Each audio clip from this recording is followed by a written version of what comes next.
Karis. Tayo mo bulate. Tayo mo bulate. Wow, bilis oh. Galing ah. And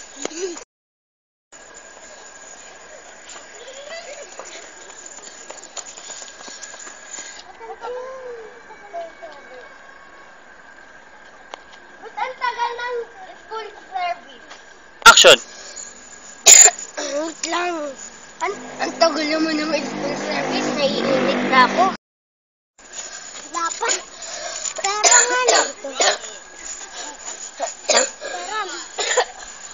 Hawak tayo. Ikot. Uy, wag tingin.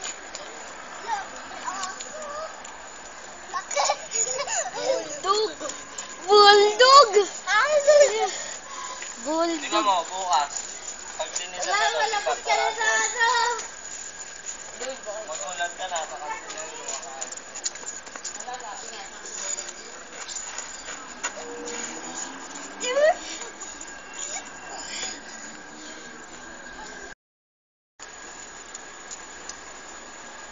Pasok ka na.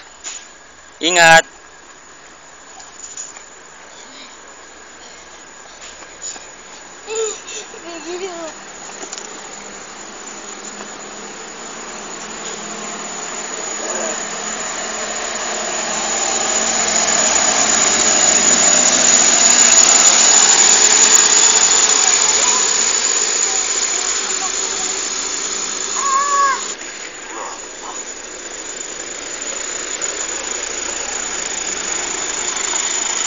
Pasok na din yan.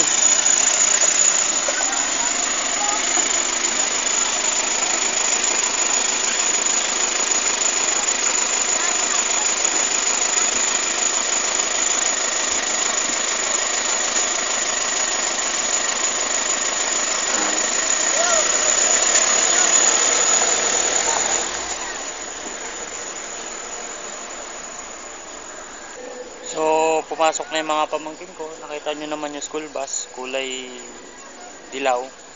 Mamaya ang uwi niya na yung mga alas 6. So, bye-bye. Yan muna ang aking araw. Mamaya-maya naman ay magsusundo naman ako kay Hani at kay Erika. Tapos ng lahat, kakain naman ako. Alas 12 na. So, everyday, ito yung everyday routine ko. Saturday, saka Sunday lang hindi kasi walang pasok. So, alis na ako, sundin ko si Hani at ayun, medyo okay na, malinis na yung bahay. Ngayon pala ay September 18. So, sarado ko muna yung kwarto ko para safe. Ang init ah. 2 days ago pala, gumawa ako ng pinto kasi dati walang pinto to. Yan.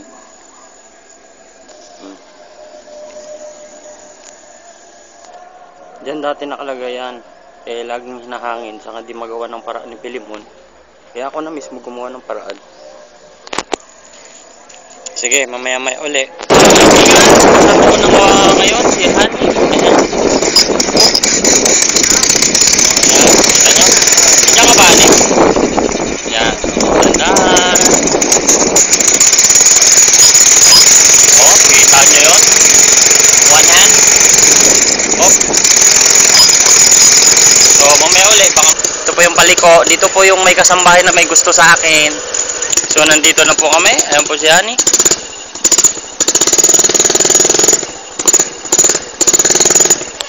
Hani! Huwag kang lalabas ha, kasi mag-isa ka dito. Susunduin ko si Erika.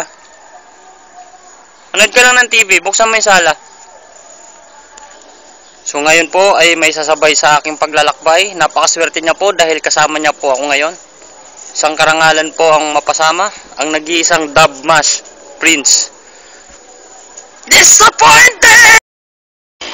Mukhang napaga yata ang aking pagpunta sapagkat wala pa mga estudyante. Tang elementarya lamang ang aking nakikita at nasisilayan. Uy! May high school pala. Akala ko elementarya lamang.